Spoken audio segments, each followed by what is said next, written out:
What's up, everybody? Welcome back. We've got another live stream for you today. This one's kind of random. Yesterday I was kind of hanging out and thought to myself, when's the last time I did a live stream? And it's been a minute. So I thought it was time. I didn't want to get too rusty. So here we are. Today I've got a few things I want to talk about. I want to cover the Ultramarathon I ran last weekend. Maybe we can do some Q&A around that if anyone's interested. And I also wanted to talk about all of the new GPS watches that we've seen coming out lately. There's a lot that's coming, and I feel like there'll be more that's coming, and maybe we can talk a little bit about that, maybe speculate as to what might be coming from other brands, and talk about where things are right now as we go into October, which is typically Techtober with all the holiday deals coming. So yeah, I think there's a lot to talk about there. Before we dive into that, I do want to make sure you guys chime off in the chat. Where are you coming from? Let me know where you're from, and also follow up with any questions you might have for later on in this live stream when we get into the Q&A part of things. It can be questions about the Ultramarathon, running in general, GPS watches, shoes, anything really. I'm happy to talk about anything. I mean, it could even be completely non-sport related too, if you're interested in that. Actually, I've been watching a lot of Squid Games. Have you guys been watching that? Oh my goodness, that's a heck of a thing. We'll talk about that more too. Before we get too into the weeds, I do want to give you the Patreon members of the group, or the Patreon members in general, and the channel members, a quick shout out. If you are a Patreon member or a channel member, I really, really appreciate your support. For those of you who don't know, the Patreon group submits or contributes a couple of bucks each month to keep the lights on in this place, keep me doing this thing that I'm doing here, and it's hugely helpful. So thank you for the Patreon members and for the YouTube members. Much appreciated. Another quick shout out, the Chase to Summit trucker hats are still in stock. You can find them at the link in the description to the merch store, along with the, whoa, I already lost a camera, nice. Let me turn that back on. Along with the Chase to Summit holographic stickers that are still available for just a few bucks. These also help support the channel. Two more shout outs before we get into the chat. I see a bunch of people there. Two more shout outs. Oh yeah, what did I want to talk about? Oh yeah, the Discord server. It's been growing. If you don't know what a Discord server is, it's basically a real-time chat room that just keeps going and going and never ends. And we've got an awesome group of people over there that are like self-moderating and like contributing, and there's pictures and talking about stories and GPS, and there's a lot going on over there. Check out the Discord server, totally free. And it's pretty awesome. It's a great community vibe over there. What else was there? Discord server. I think that might be it. Oh, yeah, the Strava group. We got so many things here. The Strava group was formed through the Discord server. One of the members actually took it upon himself to make the group. He made sure it was cool with me, and of course it was. So thanks ZJ for setting that up. He set up a Strava group. That is also linked in the notes at the Discord server. So wrap your head around all the crap I just said right there, and let that soak in for a minute. Is it there? Okay. All right, now that we've done all the plugging and talking about Patreon and Discord and merch, let's see who we've got in the chat. Holy moly, we got a whole bunch of people here. We've got Meet Shah. Hey, thanks for joining.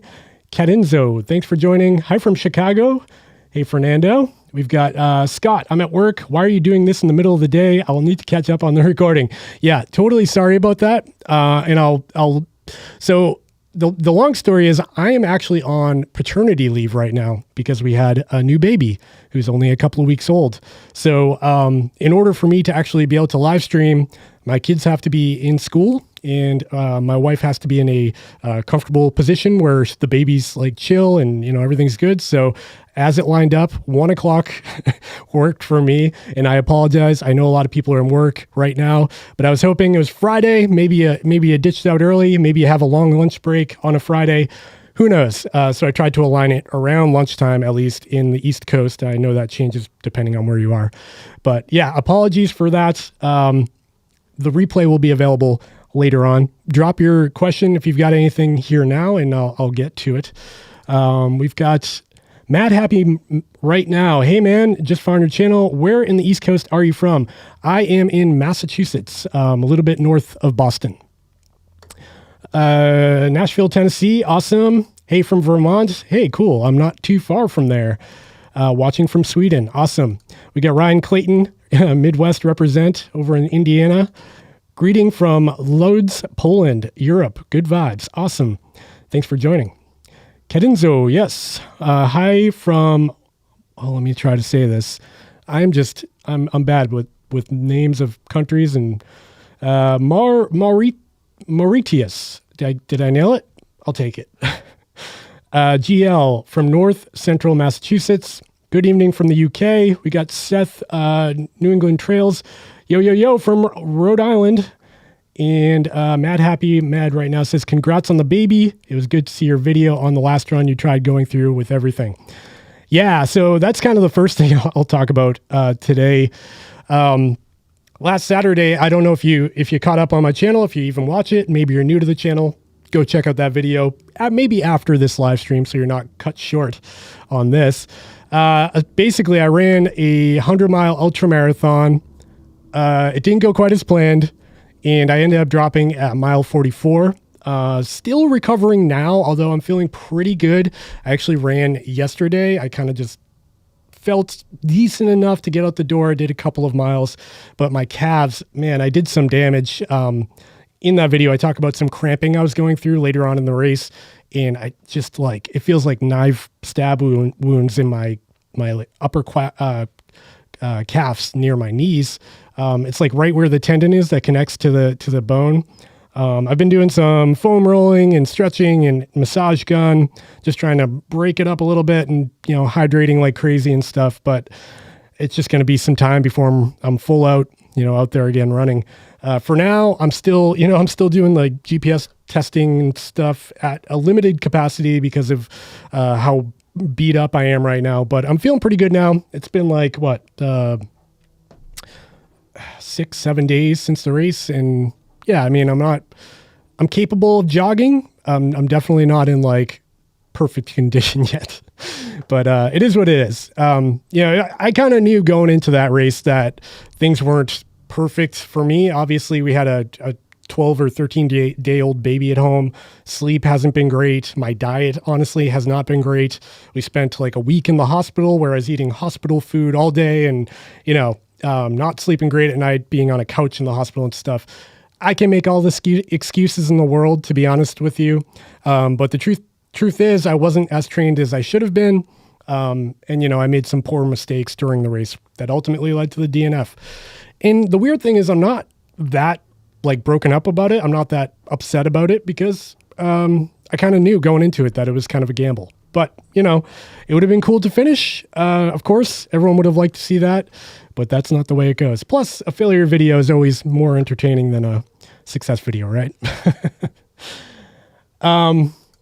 Kadinzo, how's it going with the new baby? Are you getting any sleep? That's funny you mentioned that. I was actually looking at some of my watches I've been testing. I've got the COROS VERTIX 2 here and the crazy with the crazy carabiner thing. And I've been looking at how all of these watches, I've got the Polar Grid X Pro here, and how they track sleep and what my sleep has looked like lately, because I feel like I'm putting the sleep tracking aspect of these watches through a stress test with having a baby in the house and how they pick up interruptions and being awake. And it's been really interesting to watch. I will say the Polar's been doing pretty good with the sleep tracking, but this isn't the question you asked. With the new baby, we're doing good. I mean, as good as you can be with a baby in the house. We've got 3 other kids, so it's not our first rodeo, but it's been a while since we've done the newborn phase and, the bottle feeding and all the stuff that comes with it, changing diapers. My youngest, other than the baby, is 3 now, and he's basically out of diapers. So going back into that mindset of having to carry that stuff with you wherever you go, it's an adjustment. But like I said, it's not our first rodeo. We've done it before. And she's great. She's healthy and well, and mom's doing great as well. So thanks for asking. Chris King, hello from Winnipeg, Canada. Hello, Chris. Thanks for joining. Amir Castilla. Hi, greetings from Belize. Waiting for your take on future tech and possible release of the most importantly, your experience with your race. Yeah, I mean, I've kind of covered what's going on, what happened with the race. Watch the video for more detail. If you've got like a specific question about maybe gear I carried or footwear I had at the race, or even like a pacing strategy, I'd be happy to talk about that as well and kind of get into the weeds more. In terms of like future tech, I think everybody, judging by the comments I'm seeing on the YouTube channel, everyone's waiting to see what Garmin does next. Me as well. You know, I don't know anything you don't know at this point. And I'm excited to see what they do next, because as we move into mid-October, November, you know, this time of year is when everything comes to the table. We've got the new Apple Watch coming. We've got Polar and COROS launching new devices. You know, we got Apple putting out their new MacBooks in a couple of days at their launch event. So there's a lot going on, and it would be cool to see Garmin jump in with something new as well, because if we look at kind of the flagship stuff, I've got a couple over here, like the Garmin Fenix 6 right here. You know, this watch is actually we're over 2 years now, 2.5 years old. And for tech in 2021, 2.5 years old is an old device. Even though it's a great watch still, like there's nothing wrong with it. And if you have one, you shouldn't be jonesing for an upgrade.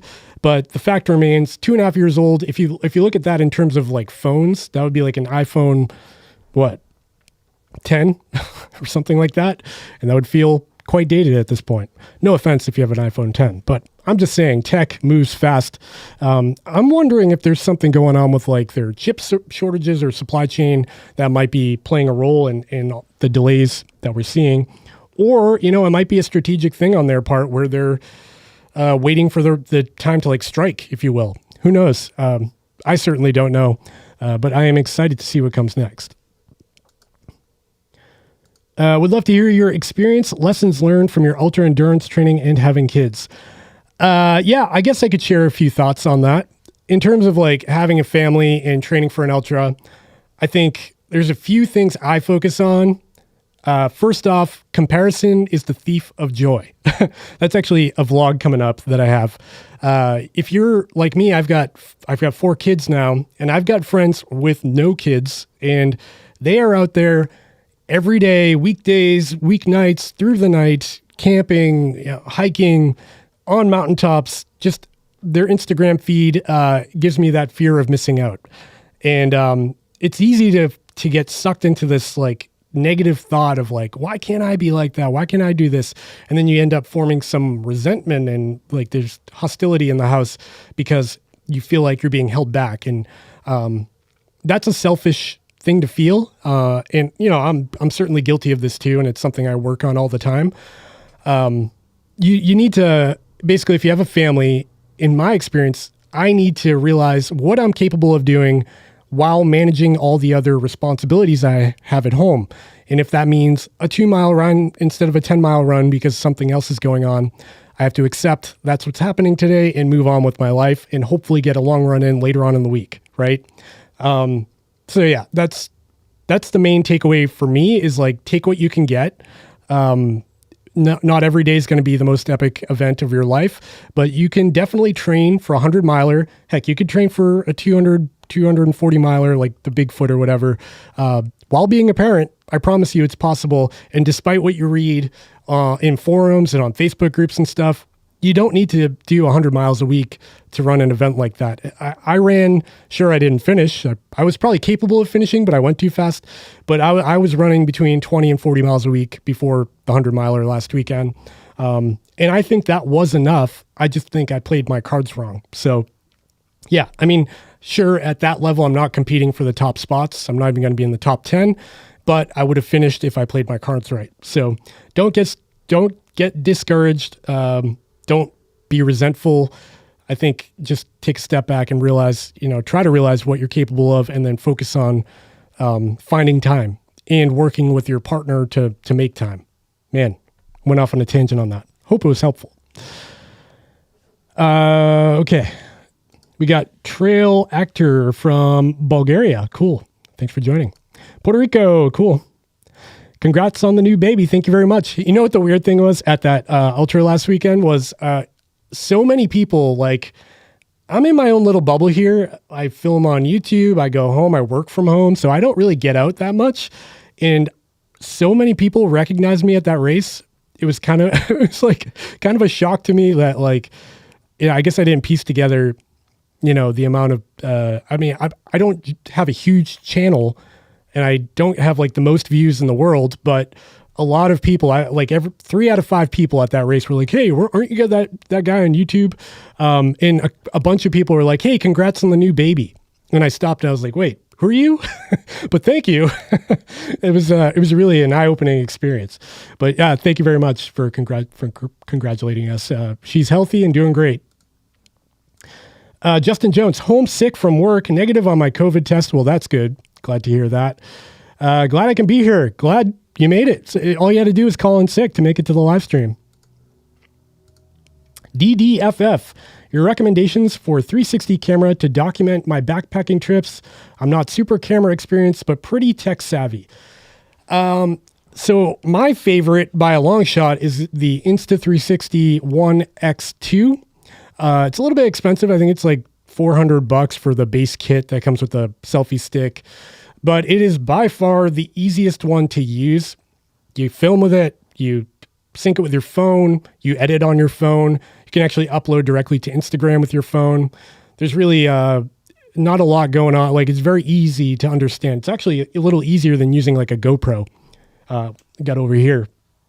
But it does take that extra step of like converting 360 footage to usable to, regular 16:9 footage. That's my favorite. If you're on a budget, I would check out the older Insta360 One X, not the X2, because that one's really good still. They didn't really change much. The major advantage to the new one is that they actually made it waterproof, which is a big deal for me because I can just throw it in my backpack or whatever, even if it's raining out. But that one's still a great camera. The GoPro, the Hero Max, I've heard good things about. I haven't used it, but I think the One X2 is the one to get. Hope that helps. Seth says, don't wake the baby, Dave. Don't worry, I am not anywhere near the baby. Wish I didn't have to miss my run today. Ugh. Oh yeah, that's a bummer. I'm sorry. You got to do it though if you want to rest up and heal. That's the way to. I mean, I ran yesterday for 2 miles, just from being wrecked from the ultra last weekend. Trail Actor says, wish you many happy moments with your new family member. Thank you very much. I appreciate that. Greetings from Guatemala. Great channel. Congrats. Heading out for a run. I'll watch the replay. Awesome. Yeah. Good use of your time. Don't stay here and look at this. Go get your run in. John from Long Island. Thanks for joining us. Jacko from the Netherlands. Thanks for joining us. Ultra Running Team. Hello, my friend from Greece. The COROS Pace, I'm going to guess Pace 2 was good to use in mountain running. Thank you, because it has no maps. Yeah, that's really the only limitation to the COROS Pace 2 is that it doesn't have a navigation feature.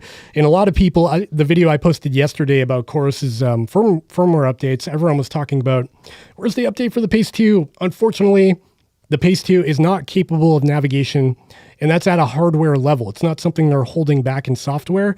There's not enough storage on the device for them to implement mapping or navigation. That said, I've got one right here.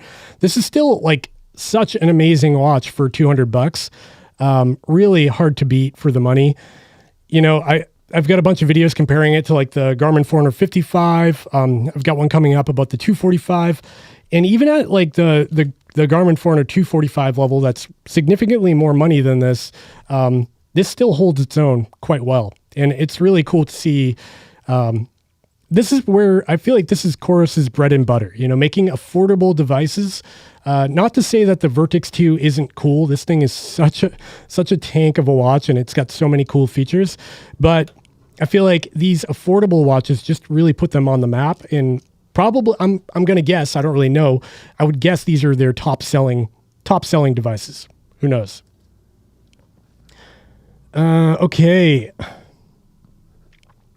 Hello from Lake Winnipesaukee area. Hey, cool. Not too far from me. Hey, look, we got our first thumbs down on this video. I would love to know who actually gave me a thumbs down. Like, what have I said so far in this stream that really just rubbed you the wrong way that you had to hit that thumbs down button? Feel free to chime in on the chat. No judgment. You can keep the thumbs down. I just would be curious to know. Thanks, Bob, for chiming in. Your name actually looks familiar. Are you a hiker, like a New Hampshire 4,000 footer hiker? I don't know. See Chad run. Woo, I'm here from Colorado. You're the man. Keep up great work on the channel and take care of the growing family. Thanks, Chad. Appreciate that. Go check out Chad's channel if you've got some time on your hands. Also check out Ryan Clayton. He was in the chat earlier. A couple of great YouTubers right there. Michael Highland. Hey, from Chicago. Question, are you excited for the Whoop 4.0? And will you be doing a video on it? Yes, I will. I actually got the Whoop. Where is it? No, who cares? Oh, there it is. I got the Whoop 3.0 here. And I do actually really like this thing, but if you watch my video on it, you would know that I didn't find it terribly accurate. And a lot of people gave me a lot of flack for stating that, which I found odd because objectively, this thing has really questionable accuracy when it comes to heart rate data. And like their entire ecosystem and app relies on accurate heart rate data. So if like you're putting garbage in, how are you going to get good stuff out? I don't know. That said, like the data coming out of the app when I tested this thing was actually pretty useful. And maybe they don't use heart rate for everything. Maybe they use a lot of the other data like the accelerometer and temperature and stuff. I don't know. It was interesting to test out. But yeah, I am genuinely excited to try out the Whoop 4.0. I reached out to them. I think they kind of blacklisted me because I kind of gave this a negative review. Their rep was really nice to me up until I posted the video, and then they were not as nice to me. So I'm waiting for the 4.0 upgrade. I had to do it like everybody else. I submitted the claim through the Whoop website, and yeah, it says like 6 to 8 weeks delivery. So whenever I get that, I'll be doing an update video on it. Hopefully it's better.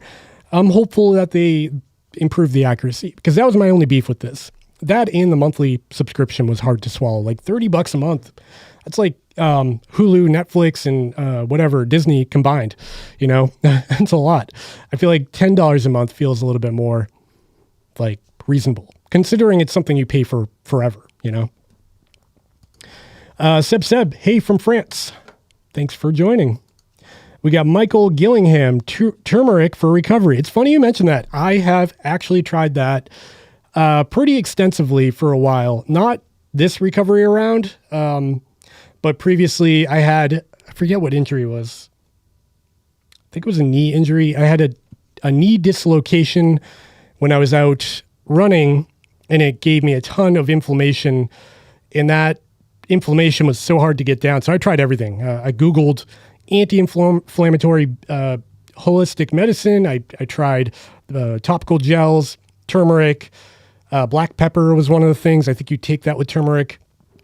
Truth be told, I didn't see a huge advantage to increasing that intake, but maybe your mileage will vary. I tried like straight up turmeric powder, and then I tried the pills. I didn't get crazy good results, so maybe you will. I didn't see a lot from it. The best anti-inflammatory stuff I've tried is like the TENS unit, you know, eStim, where you put the electrodes on your joint and you stimulate it. I've had pretty good luck with that. Cold compress, you know, kind of just standard stuff that you see. Yeah, but I would give it a shot because it is really cheap. So if it does work for you, you know, maybe it's worth pursuing. Esmeralda from Chicago, thanks for joining. From Italy, Eduardo, thanks for joining. South Africa, we have people all over the world on the stream. So cool. Esmeralda says, hope you recover soon and get back to normal. Me too, because I am going stir crazy. I feel bad because I keep complaining about like my legs and my calves hurting.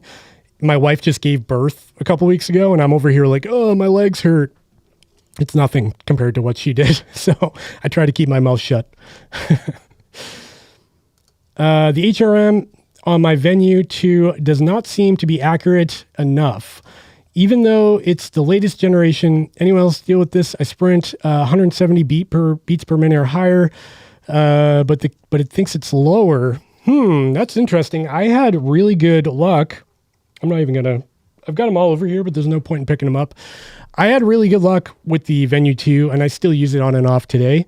That new Elevate 4.0 heart rate sensor proved to be pretty accurate, even compared to the Apple Watch, which typically has a really good optical sensor on the back. Thing is, it's still an optical sensor, and none of those are perfect. So if you're not having good results, maybe try tightening the band, maybe try swapping wrists, maybe try flipping the watch actually to the inside of your wrist. Experiment a little bit and see if you can find a better placement for it. Make sure the watch is worn 2 finger lengths above your wrist bone. So make sure you kind of slide it back as much as you can, and then tighten it down as much as you can. You don't want to be able to fit a finger under it. Like right now, mine's too loose. So if you can do this, it's too loose. It might feel a little uncomfortable at first, but that is the best way to get the best accuracy from your optical heart rate sensor. And that goes with any watch. That said, if you can't get better data from it, just buy a chest sensor. Get a Polar H9, one of the Power Labs sensors that I reviewed on the channel. Those are like $60 and super accurate. So if you find yourself fussing with it a lot and it's driving you nuts, maybe check out an external sensor. Seb, I'm super interested by the ability of the Grit X to track poor sleep nights. The Garmin 745 is not quite as good. Yeah, I would agree, generally speaking.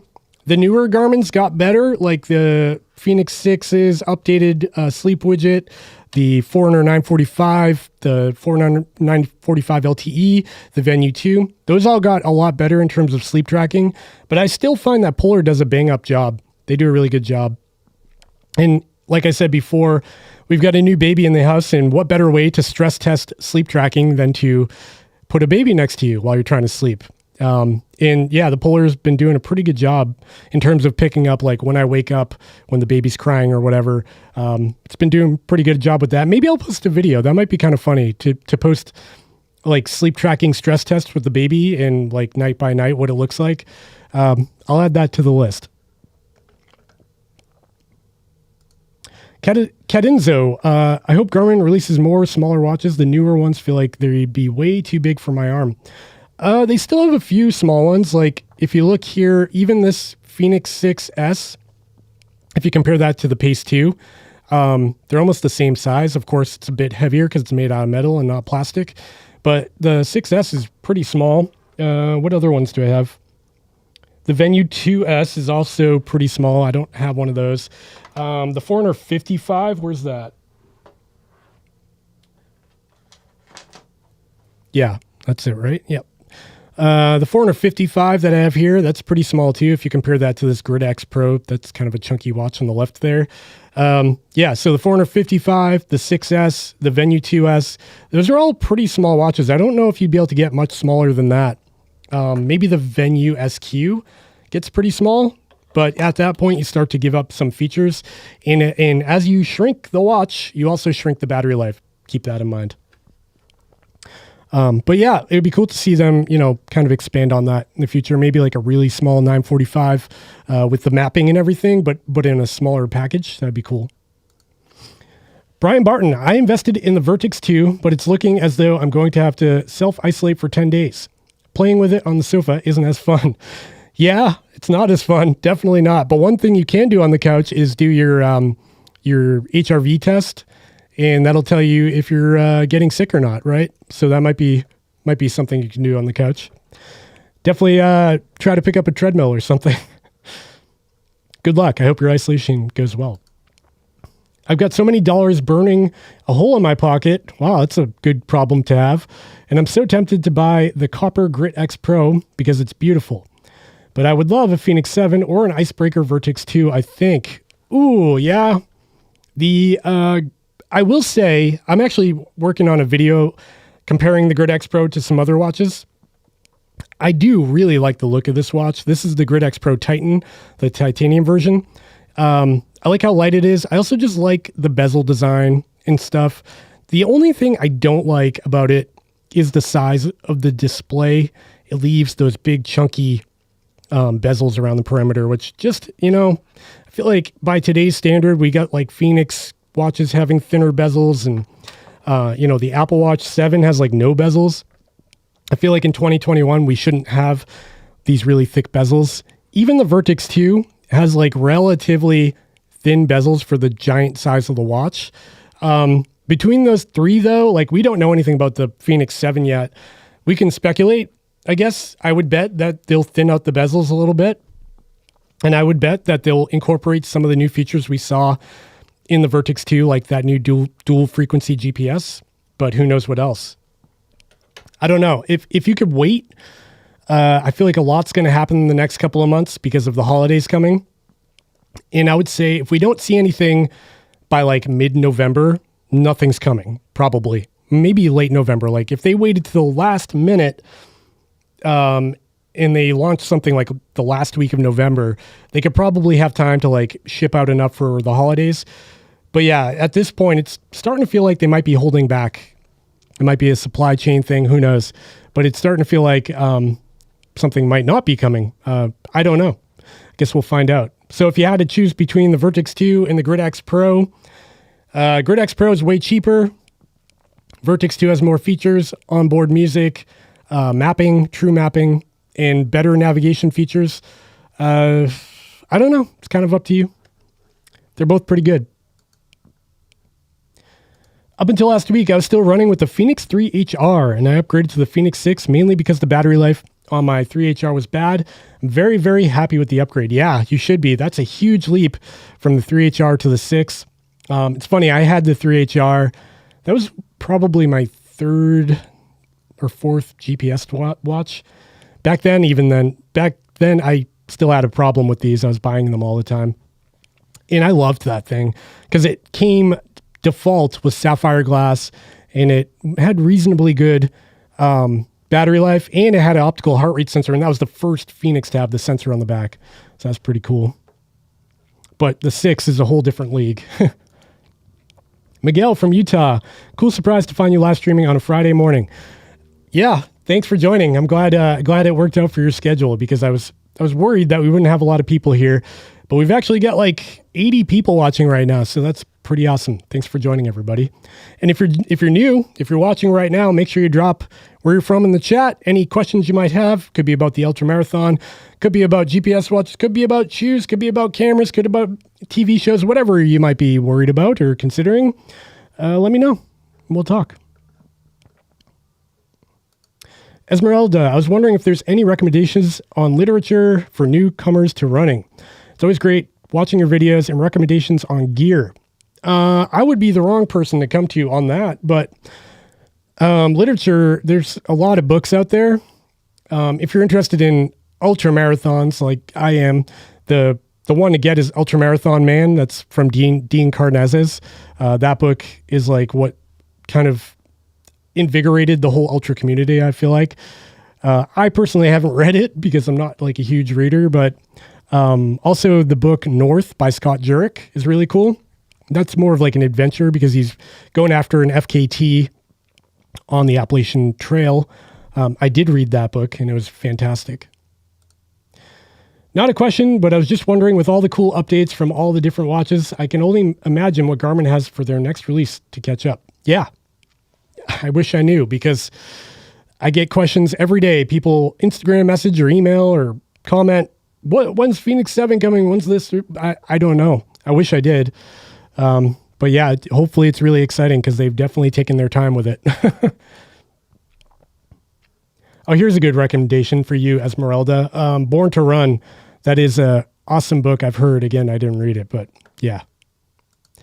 Cadinzo, do you have any international races on your running bucket list or any country you'd like to run in? Yes, I don't have a bucket list, but obviously I would love to run UTMB. The reality of that is like, I'll never do it, but that is a dream. And it seems so beautiful there. I would at least love to like run the parts of the course. Other areas I'd like to run in, I don't know.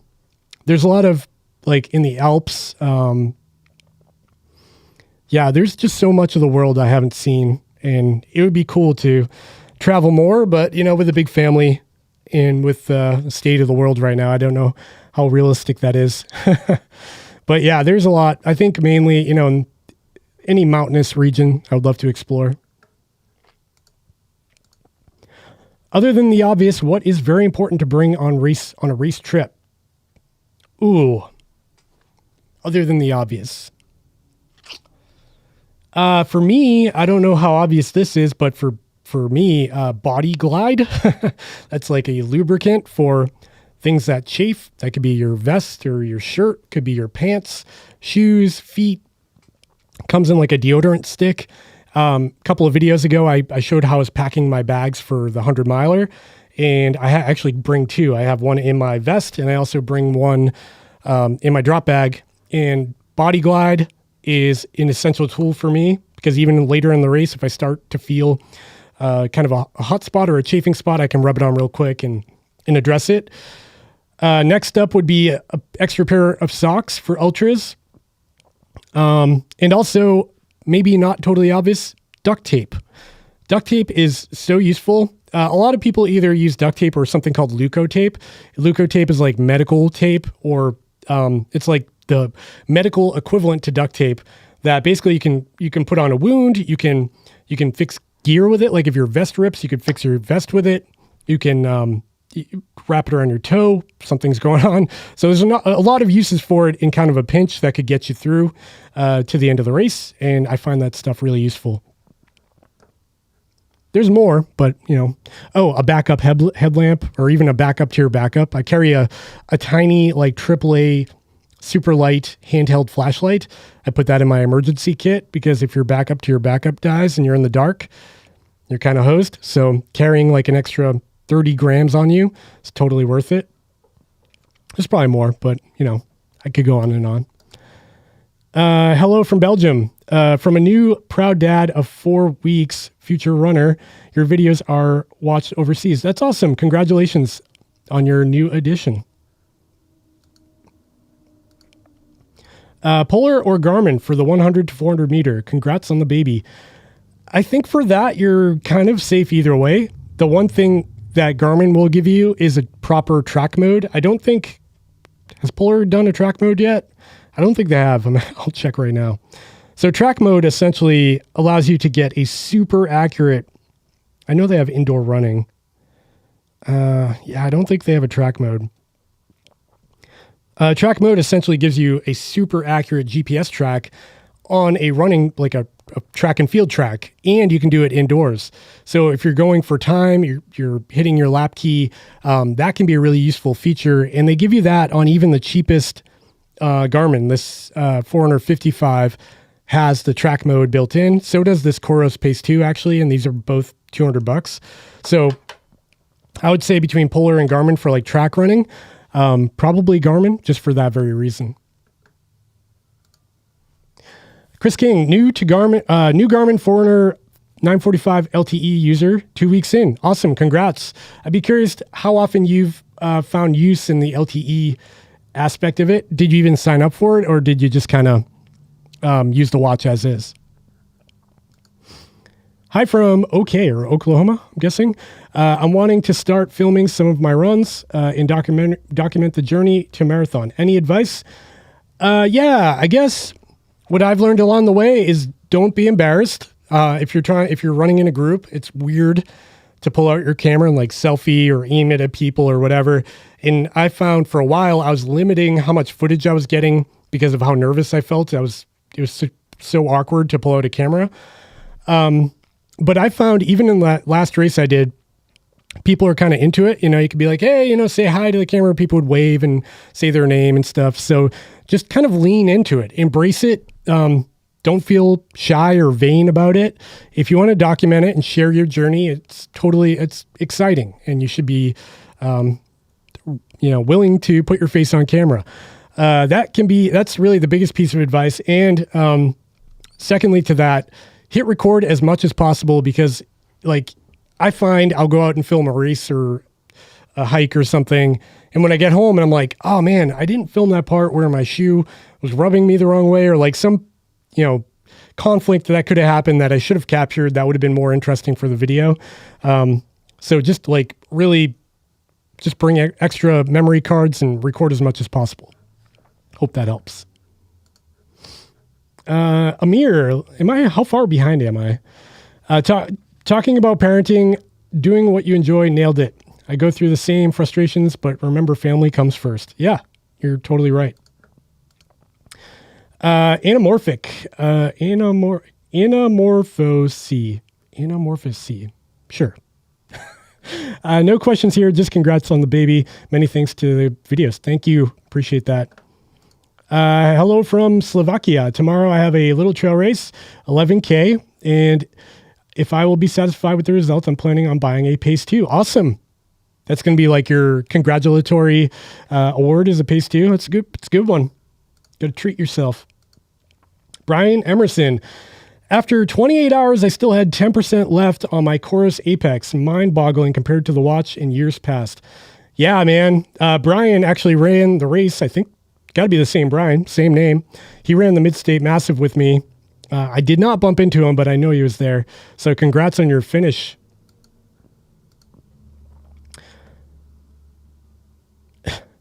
To be honest, your little baby has now got, several thousands of uncles and aunties. Wow, that's a weird thing to wrap my head around. Hello from South Africa, trying to get back into running after we also had a new baby, doing our first 5K again tomorrow. You got this. Yeah, you do got this, man. Thanks for sharing. It's tough, like bouncing back after the baby stuff, especially if, like, for me, I tend to fall off the wagon a little bit when, later in the pregnancy where my wife's super uncomfortable and maybe we aren't dieting right. It's easy to fall into like bad habits. So getting back into it is tough, but good luck. Do you expect a new Garmin 245 soon? I would guess. A lot of people ask about this too. I feel like I'm shrinking off camera. Watch this. That's awkward. There we go. That's better. The 245s have been around for a while. It's kind of like the Fenix 6. They launched very close to each other.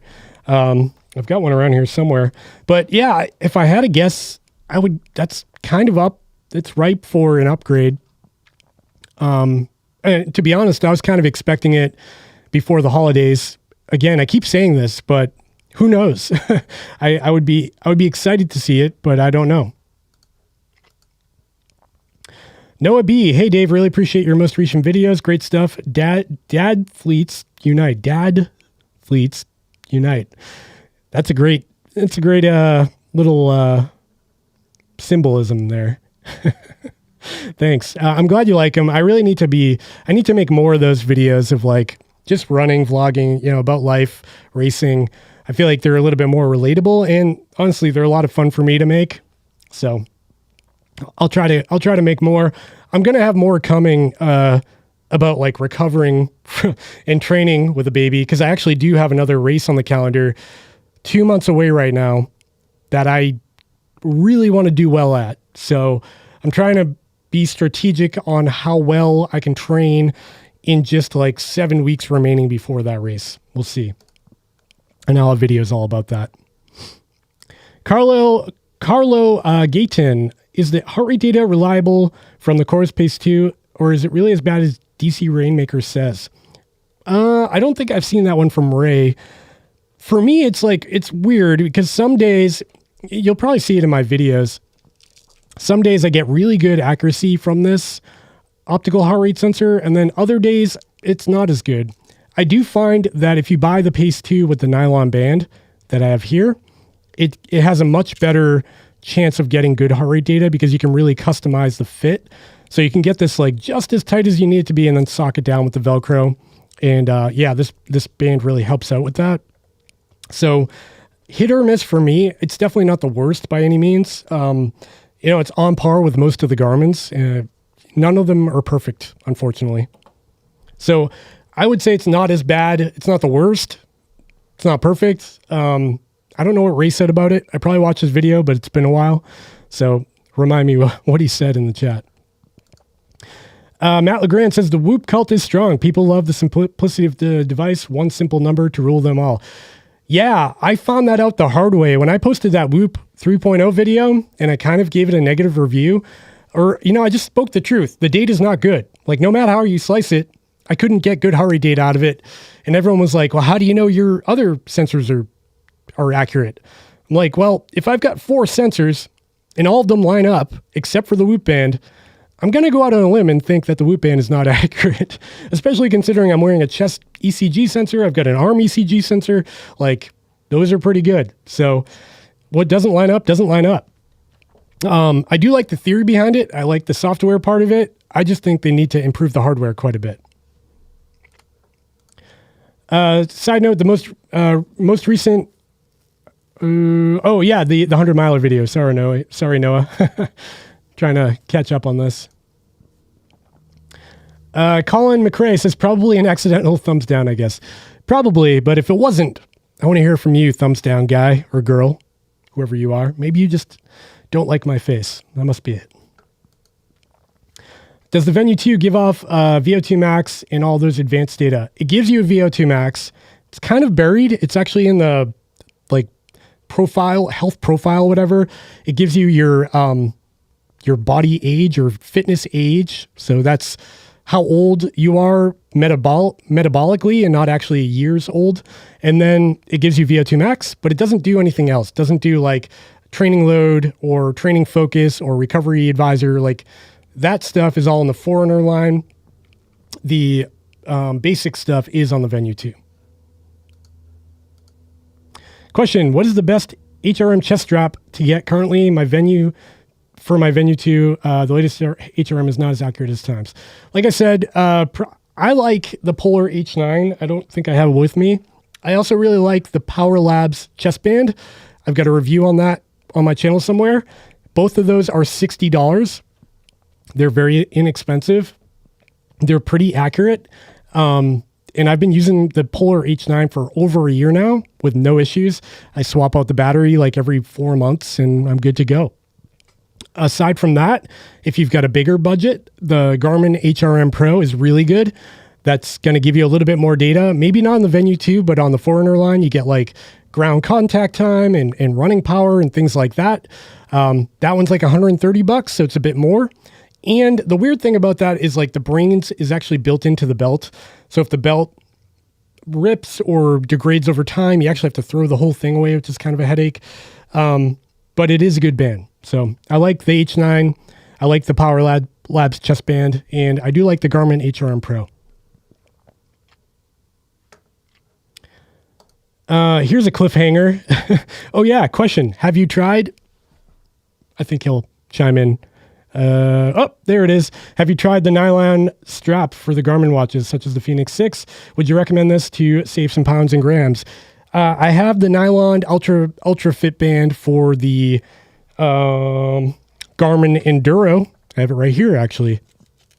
And yes, I have mixed feelings about this strap because as a strap, I really like it. It is a very good strap. I like that it doesn't retain water. It doesn't get gross. It weighs nothing. It makes this watch very light. What I don't like about it is the price. I feel like they're really price gouging on this because if you look at it, there's actually no plastic hardware on it. It's literally like if you pull it out of the watch, all it is a band. There's nothing else to it. So the fact that they try to get like, I forget how much it is, like 40 or 50 bucks. Is that how much it is? It's like, wow. And I don't even think like third-party people on Amazon are making these. Maybe they are. But yeah, it seems like something a third party needs to take over and make like $10 or, $14 or something. Cause, 40 or 50 bucks for a little strip of nylon seems a little excessive, but it is a really good band. So if you don't mind the price, I like the band. Matt LeGrand, you might have mentioned this already. What's up for your next race? I've only got one on the calendar, and then I've got some personal projects. So the one on the calendar is a local 50K that is at my local trails at the Middlesex Fells. It's called the TARC Winter Classic. TARC, T-A-R-K, is the local running group around here. That stands for the Trail Animals Running Club.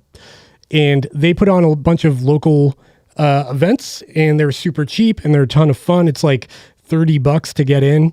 There's 2 aid stations. It's a looped course on a trail I know really well. So I'm really excited about that because I run it every year. I would like to PR it, but judging by my performance last weekend, I don't know about that. My fastest run there was a couple of years ago, and it was like 5.5 hours at the 50K. And that was giving it my all. So we'll see what happens this year. That'll just be a fun event, though. I'm not too worried about DNFing there. Like 50K should be totally attainable for me.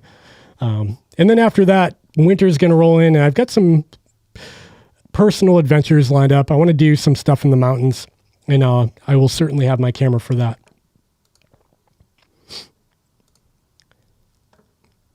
Colin McRae. Venue 2 does indeed track. Not sure what this means. I think the Venue 2 does indeed track. Yeah, maybe the Venue 2 could be an autocorrect. Matthias Ward. Wow, look at that name. Let me try it. Matthias Wardzinski. Did I get that?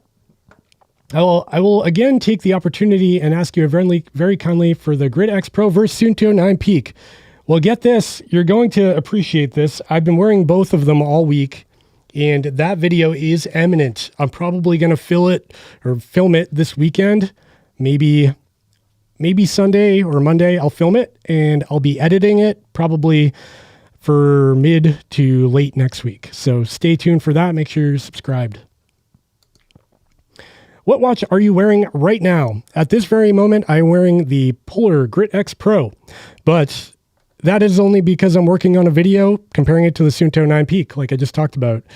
Lately, I've actually been wearing the COROS VERTIX 2 a lot. I wore this at the 100 miler. A lot of people noticed that in the video. A lot of people were like, hey, what happened to your Garmin? Are you Team COROS now? Not the case.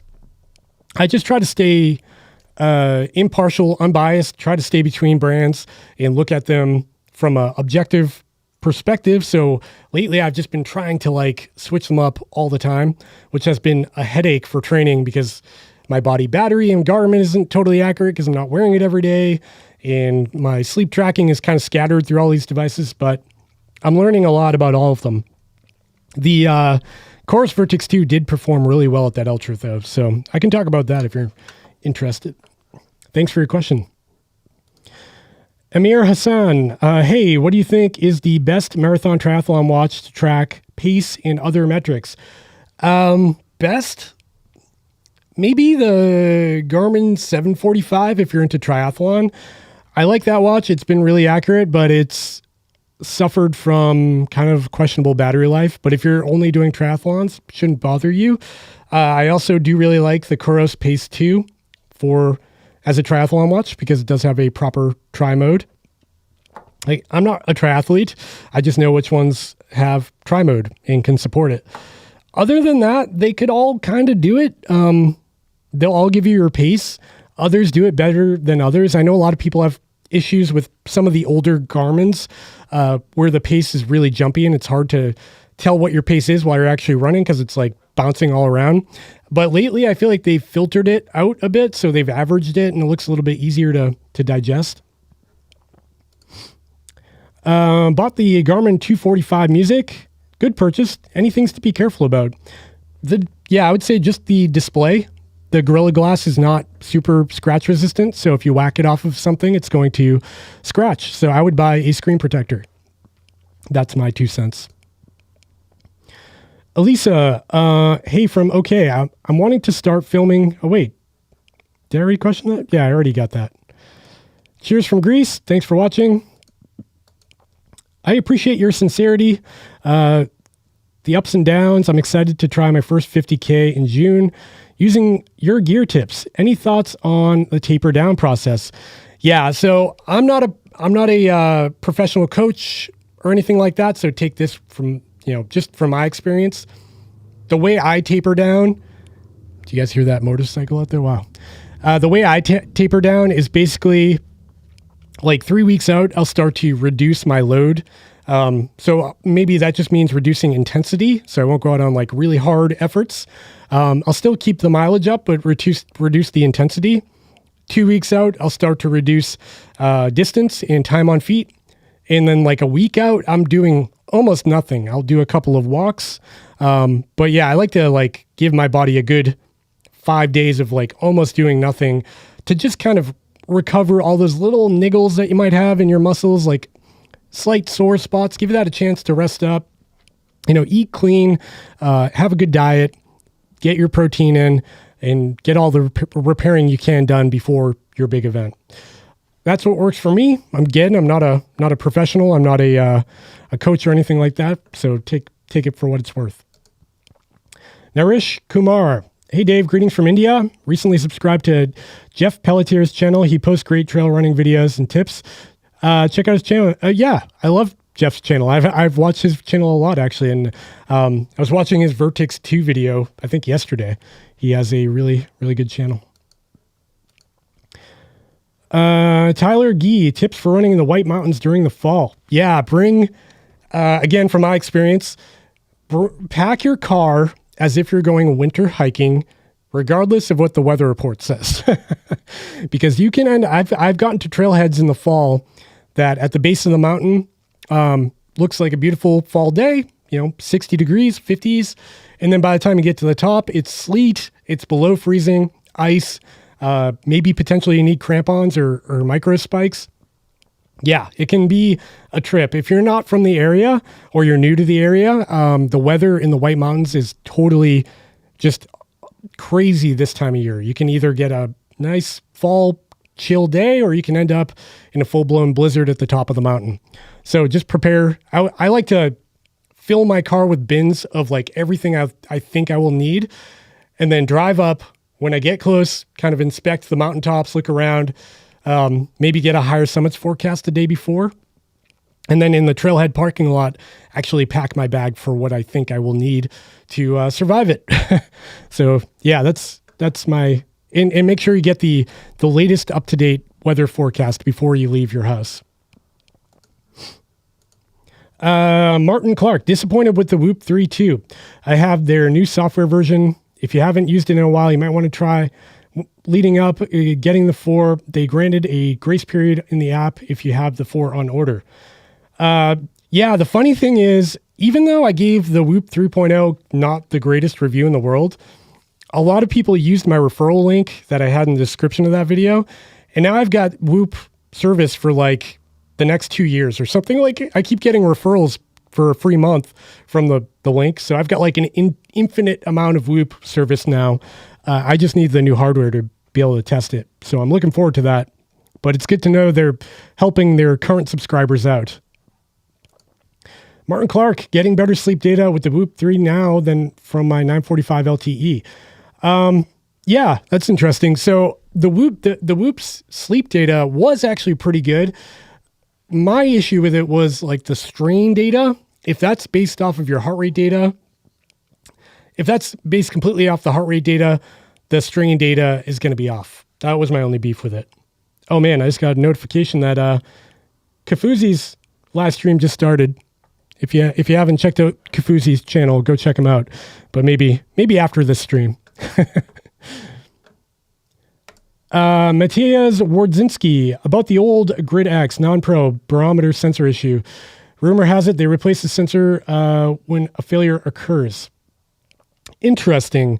One thing I've noticed is that on the bottom, actually I can show you. Let's show it. Take the watch off. Overhead camera. So on the left here, I have, let's get a zoom in a little bit for this one. There we go. On the left here, I've got the old Grit X, the original, and you can see the way the barometer was designed on this. There's a big hole and then there's a tiny little hole next to it, right? Now, if we look at the Grit X Pro, they got rid of that tiny hole and there's just one big hole for the barometer. And I'm wondering if that's the change they made to improve the accuracy, because what I think is happening, or what people have said is happening, and I suspect is probably true, is salt and gunk and things from your wrist are getting jammed in these little holes that are preventing the watch from detecting the change in air pressure, which ultimately would reflect in the barometer reading. That said, I haven't had that issue on my Grit X non-pro. I know I've seen it a lot in the Facebook group. There's like a Grit X Facebook group. Of course, I'm part of it. And a lot of people do complain about it, so it is definitely an issue, but in my experience so far, I haven't seen it happen. So it's to be determined whether or not they fixed it, but I believe they did, because why else would they change the case design if it wasn't to address something like that? Amir Hassan, what's your opinion on the Samsung Watch 4 for tracking pace and accuracy? I have a whole video about the Galaxy Watch 4. It's pretty good. It's not my favorite, and it's hard to recommend at the price point. If you're looking, like if you're in the market, you're like, okay, I want a running.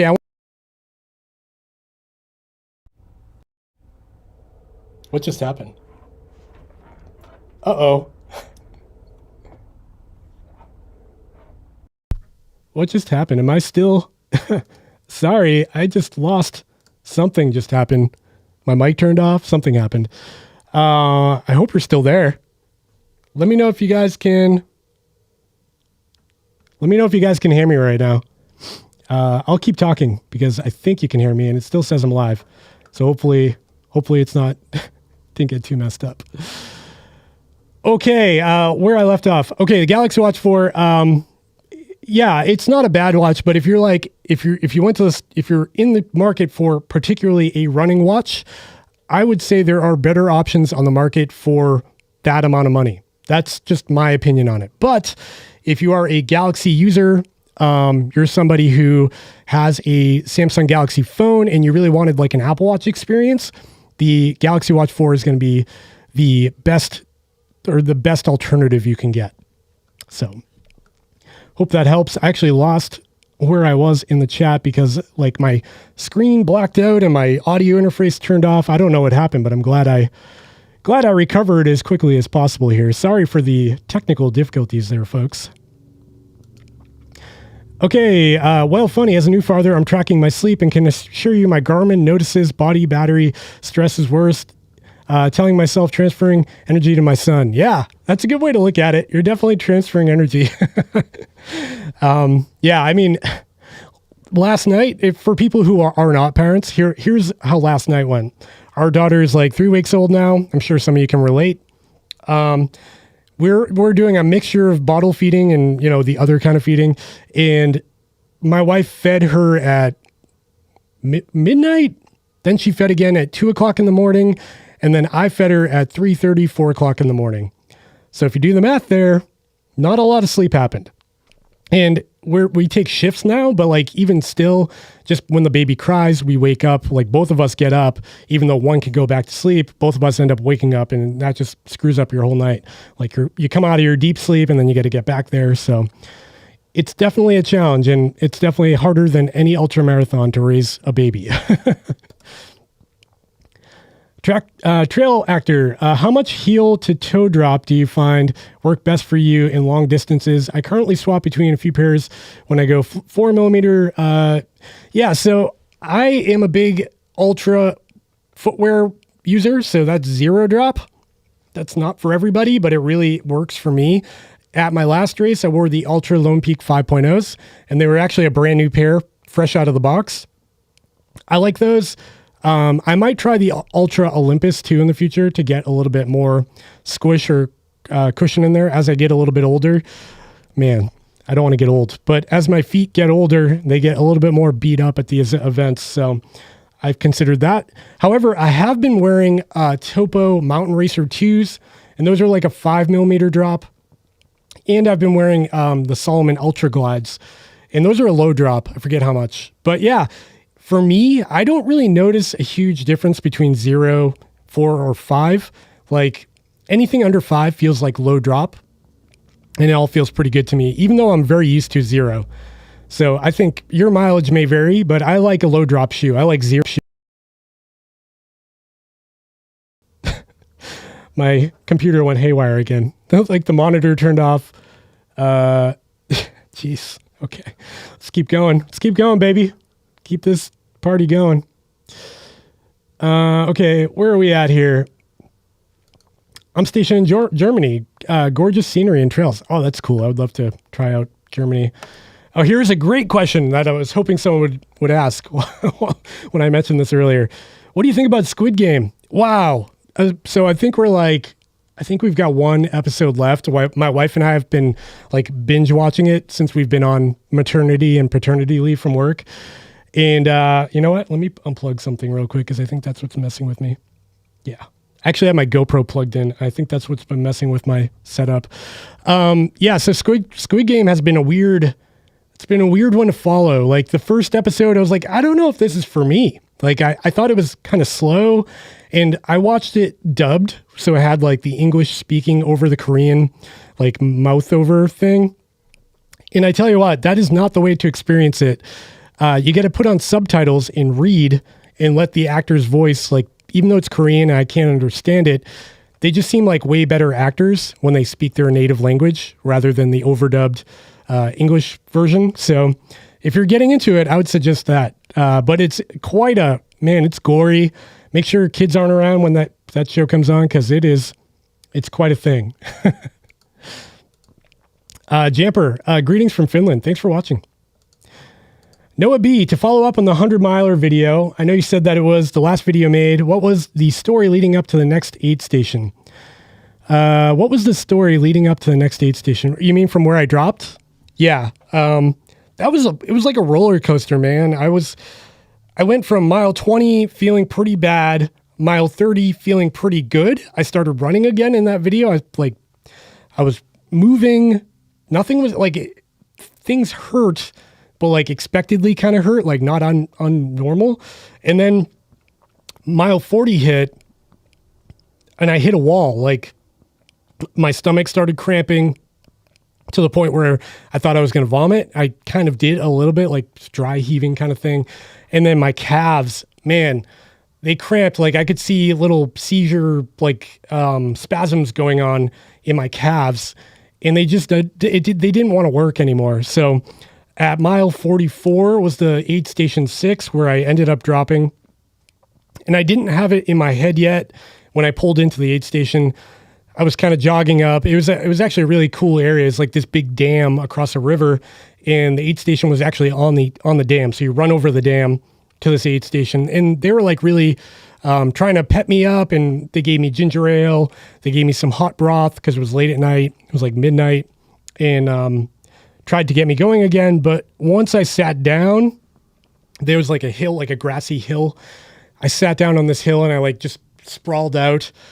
And at that moment, everything hurt. My stomach was sideways, and they were telling me that the aid station, it was like 11:15 when I pulled in, and it was like 11:30 that their aid station would be closing. So if I was there when the aid station closed, they would have cut me there, and they wouldn't have let me move on. So they're really encouraging me. They're like, get out the door, like go to the next aid station. You've got plenty of time, because I did. The cutoff for the next one was like a couple hours away, but they gave me like 15 minutes. And then after that, after I was laying down, like, I don't know, I lost my mojo. A lot of negative thoughts. My stomach felt bad. My muscles hurt. And the thought of 65 more miles like that, it wasn't in the cards. In one weird thing, and I feel like a lot of ultra runners with families might be able to relate to this, that when you get into this like late, it's dark, you're alone, and you have a family at home, and you know they're at home, I actually get a little bit like emotional when I start thinking about my kids, and like I have all these thoughts of like, what am I doing out here? Why am I wasting my time doing this when I could be with my family? I should be helping my wife. You have all these like, it's like a whirlwind of thoughts. And at this particular race, I didn't have a crew. I didn't have a pacer. I didn't really have anything to look forward to. And I think if I had a pacer, it might have pulled me out of it. But yeah, it was not something, it was something I could not recover from. So long story short, mile 44, aid station 6, that's where it ended. Born to Run is awful, Scott says. Thanks for sharing. I see a lot of people read that. I haven't read it myself, but mixed reviews apparently. Upon hearing of the unchanged Apple Watch Series 7 battery, I did defected to Garmin and bought the 945 LTE. Yeah, that is a weird thing about the Apple Watch Series 7. That was like the one feature I was hoping they'd make better. Like, that's kind of all I cared about, to be honest, because the Series 6 is a great watch. Good accuracy, good GPS accuracy, lots of features. But the battery life is like 18 hours. And the funny thing is, Apple's like, their big selling points, like all-day battery life. They actually write that on the advertisement, all-day battery life. All-day battery life would mean 24 hours. A 1 day, by definition, is 24 hours. The Apple Watch can't even do that. So they can get 18 hours of activity. So, I don't know. I was hoping they'd change that. Luco tape is fantastic. Yes, it is, my man. What about sleeping during a 100 miler or not, or a power nap, 20 minutes? Greetings from Holland. Yeah, I've never done it. I don't know of anybody who does do it for a 100 miler. I know once you go beyond 100 and you go into that 200, 250 mile range, that's when people start to power nap. They start to take naps on the trail and stuff. For me, I've never slept. I just go right through. And, you know, if you're running for 30 hours, I think that's doable. Though I would be interested to see what a power nap would do for performance. Okay, I got to skip ahead. I'm way behind, guys. Thanks for all your questions and comments, though. If you sell a watch, if you sell some of the watches you have, you might be able to afford UTMB. That's very true. COROS and Garmin have track mode for now. Can't wait to see that everywhere. Yeah, track mode needs to be on Polar. Seems like they could just copy it from everybody else because Wahoo with the Rival, they do that as well. They also have a track mode. Colin McRae, what is UTMB? That is the Ultra Trail Mont Blanc. That is probably the most famous ultramarathon internationally and most competitive, where the top athletes all over the world compete. And it's in the mountains, so it's super hard. That's my quick download. For 400 meter runner, get the Pace 2. Yeah, that's probably a good way to go. What do you think about the Stride Pod? I love the Stride Pod. I haven't used it lately because I haven't really been focused on like speed work, but it's a great device. I've got a couple of videos about it. Actually, I have to make a video about it for next week. So you'll see more on the channel about it. It's a cool device. It is a little bit expensive, but they bring a lot of unique metrics to the table with that running power metric. And the new training features are really cool too. The Grit X keeps reading heart rate spikes in activities. Do you see that? Yeah. So I've got mixed results with this. Again, with the original Grit X, if you watch my first review from June of 2019, you'll see in that review, I actually say the words, "This has the best heart rate sensor I've ever tried." And I feel bad saying that because at the time that was true, but ever since then, there are like occasional spikes in the heart rate data. Not to say it's bad, but like you'll have this perfectly accurate trend line with like these gradual dips and drops, you know, that seem accurate. And then you'll get this like real big spike right in the middle for no apparent reason. And that tends to happen with the Grid X and kind of all of the Polar watches. I don't know why. So that's one thing to watch out for. Does it affect your data? Not really. The only metric that really screws up is your max heart rate recorded. So on your activity summary, you'll see something that like max and min, and the max will say like 220. You didn't hit that. You probably would hit like 170 on a hard workout, but it'll spike occasionally, and you'll see some erroneous data. Does that affect like training load and stuff? I don't think so. So should you worry about it? Maybe. It is definitely something to keep in mind. David Brown, training by pace, heart rate zones, or power. What are your thoughts? They all work to varying degrees. I think it depends how much you want to get into the weeds about it. I really like training with power. If you have a wrist-based power watch like a Polar or COROS, it's an interesting metric to watch. But I know a lot of people still train by heart rate, and that's fine too. So whatever you're comfortable with, I think just find what works for you. I kind of go between both. I like to use heart rate occasionally. I like to use power occasionally. I don't often train by pace, but I probably should because I'm not a very fast runner. What are your thoughts on the Ticwatch Pro 3 Ultra? Glad you asked. I have one coming this weekend, hopefully. It should be delivered. Yeah, they sent one out to me. I just haven't received it yet. So you'll see a review about that. Probably it'd be a stretch to have it next week, maybe a couple of weeks from now.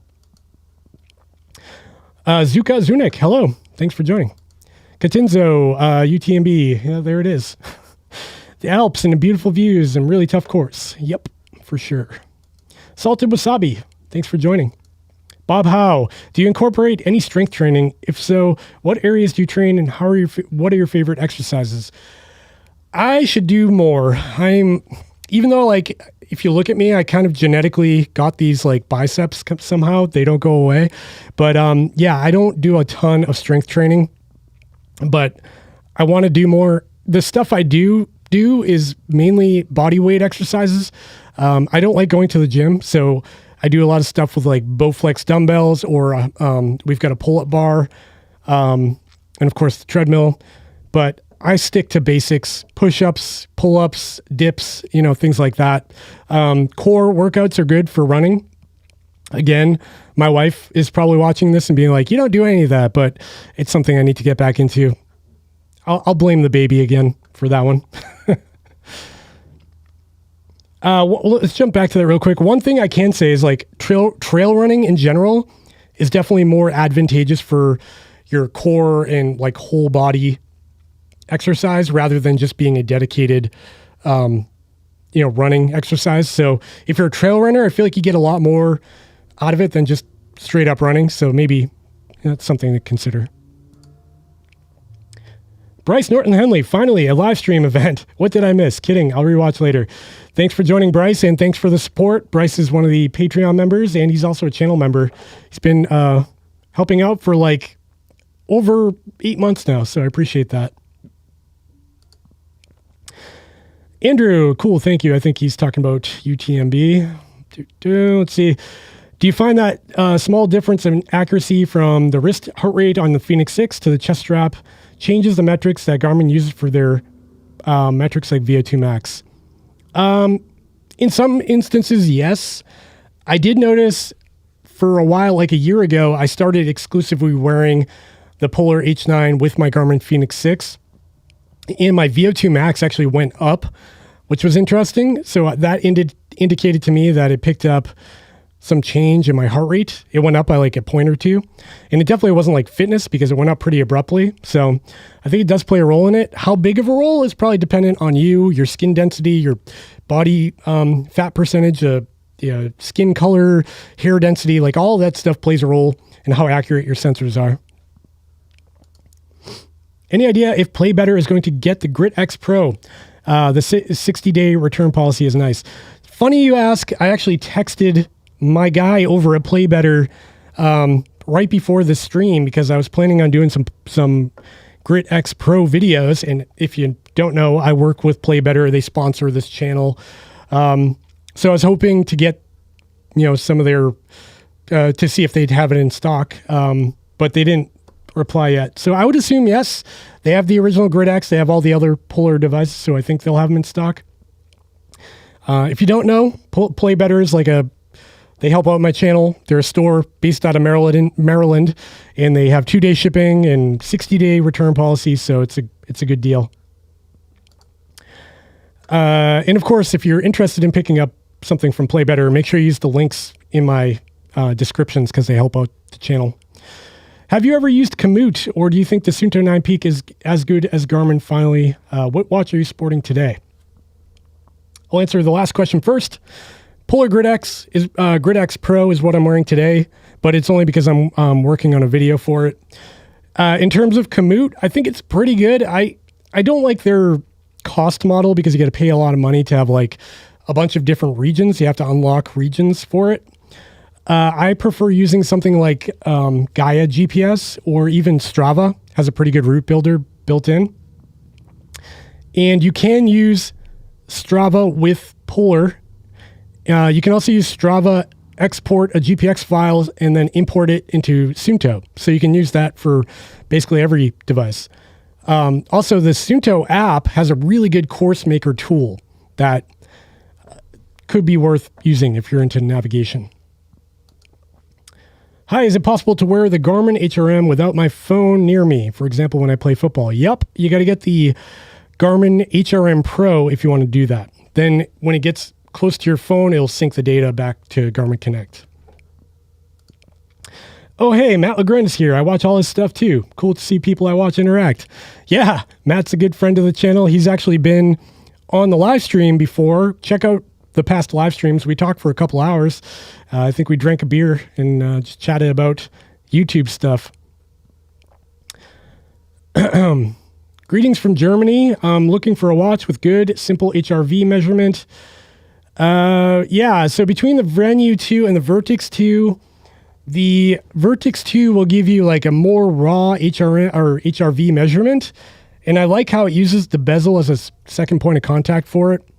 So between those two, yeah, I like the VERTIX 2, if you find that kind of information useful. Okay, so I think you're answering the other person's question there. Wearing the Whoop on the bicep increases the accuracy dramatically, at least for me. It was a bummer on my wrist. Yeah, so I've read, and I have tried it on the bicep, and yes, I did get better results, but I don't find it terribly comfortable up there on the bicep. So maybe I need to invest in a better like sleeve or something for that. That's one thing that's exciting about the Whoop Band 4.0 that they're rolling out, is that the Whoop ecosystem gets like apparel and accessories now, where they sell shirts with like a Whoop holder built into it and shorts and stuff. So you can actually get your measurement without having to wear something on your wrist. I like the idea behind that. I'm hoping that grows into something. Andrew, if you don't care to link HRM Pro activity, it will track your heart rate in steps, then you can download it later. Answering the question about the HRM Pro. Matt LeGrand saying hi to his fan. Greetings from Poland, I think. Or is it Polnad? Poland. There we go. Hello from Minnesota. Everyday watch. Garmin, COROS, Polar, or Suunto. As an everyday smartwatch type thing, I prefer Garmin because they have the most like smartwatch features. Not on your list there, but also the Apple Watch is really good, and the Galaxy Watch 4 as like a daily driver. But as like a sports watch that you wear every day, I prefer Garmin. I can't believe I'm watching this live for the first time. Welcome. I hope it's everything you expected. By the way, congrats on 40,000 subscribers. You've helped a lot of people find good gear and motivated a lot of people to hit the trails. Thanks. Appreciate that, Matt. You're a good friend. Best overall Garmin watch? Kind of depends what you're doing. Best as like a wellness device, I would say the Garmin Venue 2.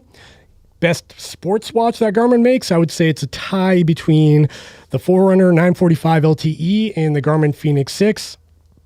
I think that's, yeah, I'll stop there. Hello from Romania. Thanks for joining. Fenix 7. What do you think? Man, I've got a lot of thoughts about it, and I get asked about it every day.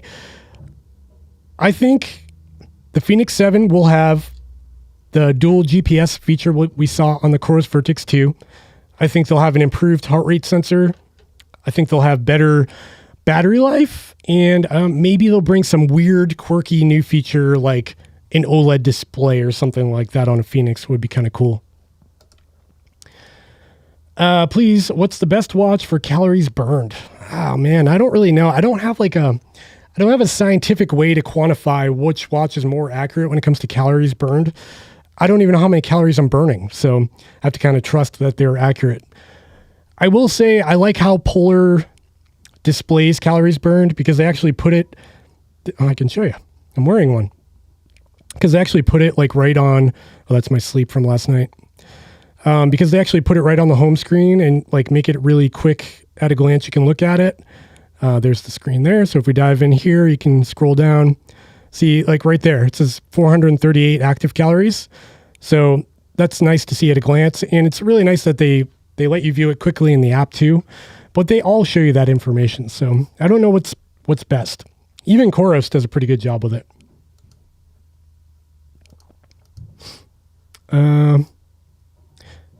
Have you used the Polar Grit X Pro after the review? Yep, wearing it right now, and I've gone on several runs with it. I plan on posting probably 2 to 3 more videos about the Grit X Pro, comparing it to other devices. So if you're not subscribed, make sure to subscribe now so you don't miss those. Do you have any experience with the Oura Ring? No, I don't. That's something actually I got interested in. I might reach out to them, see if they'll let me borrow one, because it does seem kind of cool. We got Matt answering some questions for us. James Lynn, hello. Hello, thanks for joining. How long have we been on the air here? Wow, hour and a half. Okay, we got to wrap it up soon. But I'll answer a few more questions, and if I didn't get to you, I'm sorry, but I'll get through a few more. I'm interested in the COROS VERTIX 2. Do you think it would be smart to get it now or wait to see what the Fenix 7 has? I don't know. You can only answer that. If you like the Garmin ecosystem, I would wait. Can you wait, or do you need something now? If you are in a position where you have nothing, and you're training for something, and you get a lot of value from having something on your wrist right now, I would say just buy something now, because you're going to get a good deal on it. Typically, you can find sales on these older models, although the VERTIX 2 will not be on sale. But yeah, I would say you can if you need something now, get something now. If you can wait, if you can afford to wait, you get something that works for you for now, you can hold off. Maybe wait till November, because something might happen in the next month or so. Greetings from Las Vegas. What is your approach in taking electrolytes? Running in the desert makes me feel like salt tabs are necessary. I've seen conflicting recommendations. Yeah, so again, not a coach. Take this for what it's worth. I really like using something called Tailwind, which is like a 300 calorie serving with a ton of sodium and magnesium and vitamin B. I like using that. I typically, if I'm in a race environment and it's warmish weather, I will drink that exclusively. I will take in no water, and I'll drink all Tailwind until I start to feel like, whoa, that I can feel like too much sodium in my system, or maybe I'm peeing a lot or something. Then I might just cut back to water and then kind of balance that out. I will say, if I start to feel muscle cramps like I did last weekend, I will take salt tabs. Those can be a lifesaver. They can pull you out of a really bad situation. So I like to have those on me all the time. And yeah, that's my take on it. I also carry goos with me as a form of electrolytes. So there's a lot of ways to attack it. In the desert, you could probably tell me more than I know about hydration, because I don't run in the desert, but that's what I've learned so far.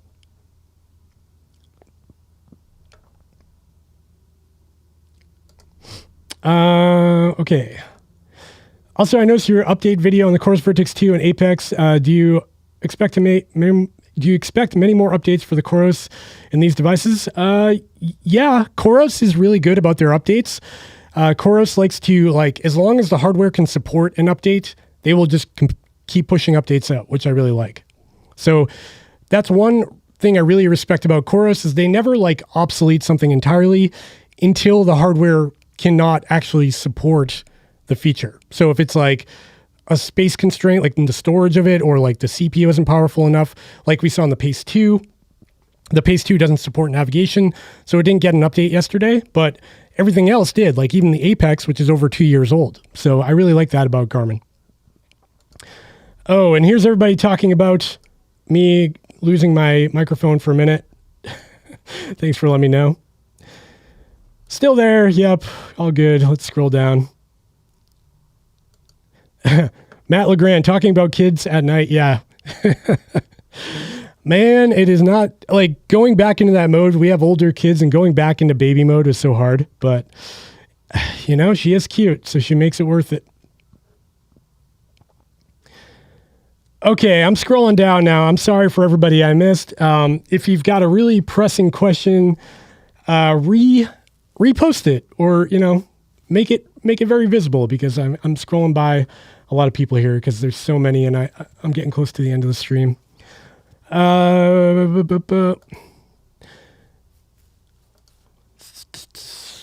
Oh, Michael Bartlett says, representing your trucker hat here in Turkey, version 1 and 2. Oh, that's awesome. I'm glad to hear they both made it. I always feel like scared when I ship out stuff internationally. Just so you know, every hat and sticker purchased, I personally ship. This stuff is like custom made for me. I buy it in bulk. I put it in the box. I put the fancy tape on it. So I appreciate everybody that purchased one. And yeah, when I ship internationally, I'm like, please make it. Because it's crazy to think I can get a hat to Turkey. But thank you. Appreciate that. Ever thought about doing a backyard ultra? You have a lot of kids, so you can make them take turns crewing you. It's a great idea. Yeah, I mean, that format does seem kind of interesting. My problem is I'm big on like adventure races. So I like to be, we ran a race together a couple of years ago, the Kilkenny Ridge race, which was way out there. Like we're in the backcountry for the whole time. So I like adventure. I like the feeling of like being out there and being on the trail. And typically those backyard ultras are like, 4 or 5 mile loops and you just keep going. I think it could be a fun format. I just, I prioritize these other more adventure oriented races, but it's not something I've written off entirely. I might do one. Would you recommend transitioning to a zero drop trail shoe? Maybe. It kind of depends if you're wearing a shoe like the Salomon, what's the one they have? It's like a high heel. Some of the Salomons have like a really high stack height. It's like 13 millimeters. Even like La Sportiva, they've got really high stack heights. So if you're wearing a really thick stack height, maybe consider transitioning with a lower drop shoe. But if you're wearing like a Hoka or something like that's 5 millimeters or below, I wouldn't worry about it so much. It's not a huge change, but maybe it might be worth like bringing ultras into your rotation or a zero drop into your rotation. So if you've got a pair of shoes that are on their way out, buy a new pair of zero drop and then every other run, maybe try that, see if that works. What's your most trusted fitness tracker? I don't know. I feel like I go towards Garmin's. I really like the Garmin Fenix 6 I have here. I really like the Garmin Enduro. This thing's a tank. I also like the Garmin Forerunner 945 LTE that I've got somewhere around here. They just feel really reliable. I've never had them crash or lose an activity on me. Nothing like that. So I tend to trust them. Stefan from Italy, can you pair an in-ear headphones and manage music with the COROS Apex? No, unfortunately not. The COROS Apex does not support offline music. The only COROS to support that is the VERTIX 2. Do you use protective film? I'm going to guess on your watches. Yes, only if they're not sapphire. So like this is the COROS VERTIX 2. That's a sapphire lens. Fenix 6, this is sapphire. Grid X Pro, sapphire. The Garmin Enduro here actually does have a screen protector, which you probably can't see, but it's on there. It's just hard to notice. And that's because this is a Gorilla Glass screen. So it is pretty easy to scratch. Oh, look at that. We just sold a hat. Thanks, Chris, for the purchase of your hat. I'll get that in the mail ASAP. But yes, I do wear protective screens on some of the watches, depending on what they are. What is your favorite distance to run? In a ultra marathon event, I will say 50K is like just fun. Like you can run, I think most people could run a 50K. Don't get me wrong, it's hard, but you can, if you pace yourself, even a slow 50K, like you can run one. So I think if you can run a marathon, you can definitely run a 50K. If you can run a road half marathon, you could probably run a 50K. And they're like, typically they're short enough to be like a morning thing. You get home for dinner and it's generally a pretty good distance to run. That said, I do like a challenge, and there's something magical about 100 milers, like thinking that you can actually go that far on your feet. It's crazy. The magical part about those races, like later on in those races, when you're like losing it, your mind's kind of delusional, you're talking with other runners, like there's a certain bond you form with other people out there that it's hard to explain. Another Fenix 7 question. I don't know when it's coming. Do you think the Fenix 7 will be released this year? Maybe. I'm hoping. It would be cool to see them do something before the holidays, which are right around the corner. Can running with more than one device with GNSS affect accuracy? Example, running with a GNSS watch plus mobile with Strava app. So I've heard varying thoughts about this, and it's something I do all the time. Obviously, when I test devices out, I wear one on each wrist and I go for a run. And in the comments, a lot of people are like, oh, it's going to throw off your accuracy. The thing is, like, how else would I test the accuracy? What's a better way to do it? I do find that depending on the wrist you wear it on, reflects on how many satellites it will pick up, and that can kind of cause some drift. I do think it can affect accuracy. How much? I don't really know. Oh, look at that. We got a super chat. Thank you, Andrew. I really appreciate that. It's very nice of you. I never get super chats.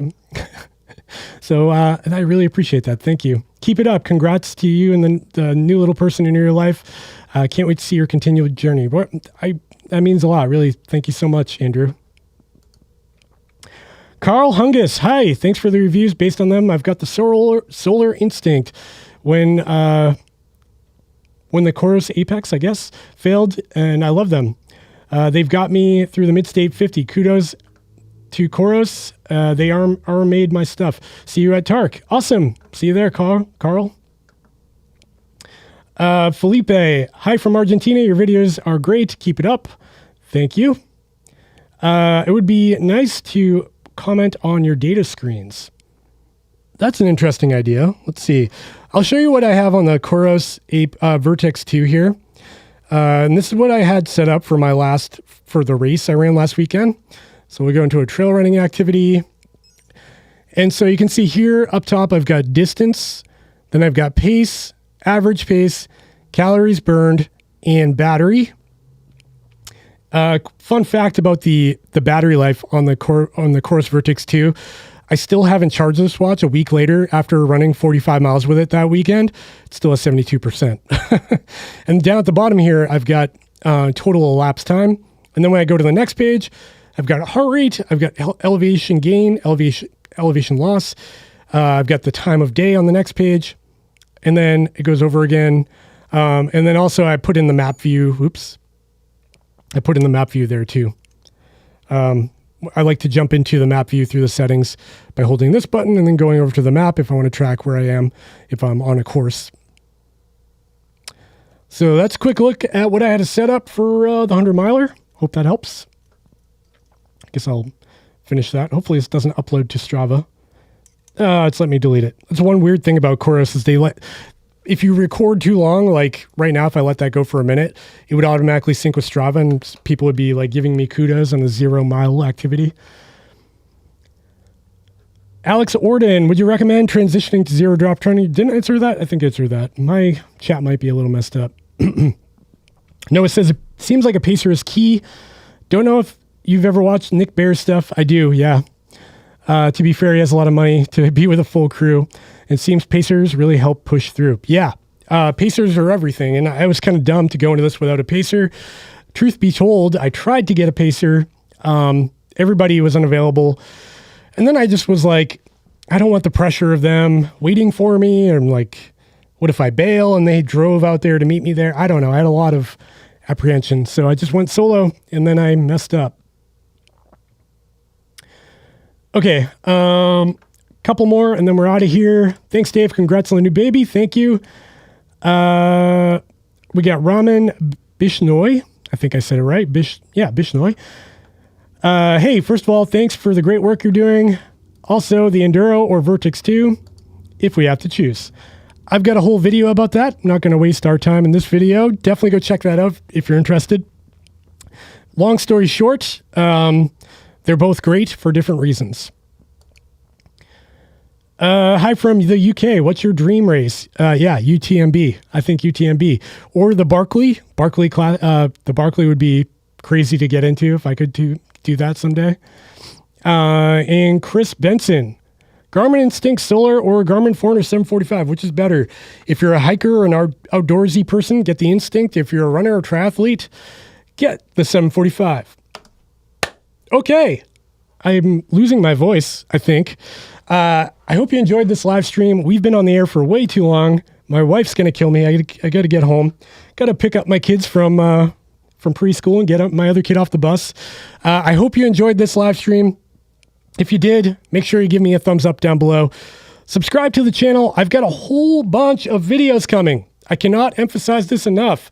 I've got the most ridiculous amount of smartwatches around, and I've got comparison videos. I've got the Apple Watch 7 on order. That will be in my possession maybe tomorrow. I've got a lot coming. I've also got a treadmill review. I've got an indoor bike review coming. I've got a lot coming. So if you're interested in staying up to date with all the latest and greatest sports fitness tech, and just like everyday life, I'll be adding some vlogs in there. Make sure to subscribe to the channel.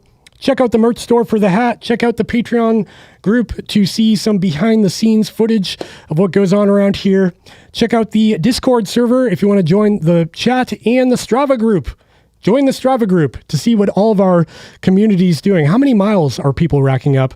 And for all of that stuff, you will find links in the description. Yeah, this was fun. I've been looking forward to doing a live stream for a while now, and I'm glad finally got around to doing it. Thanks for joining, everybody. Let's see if this outro video plays. Have a good one. Bye.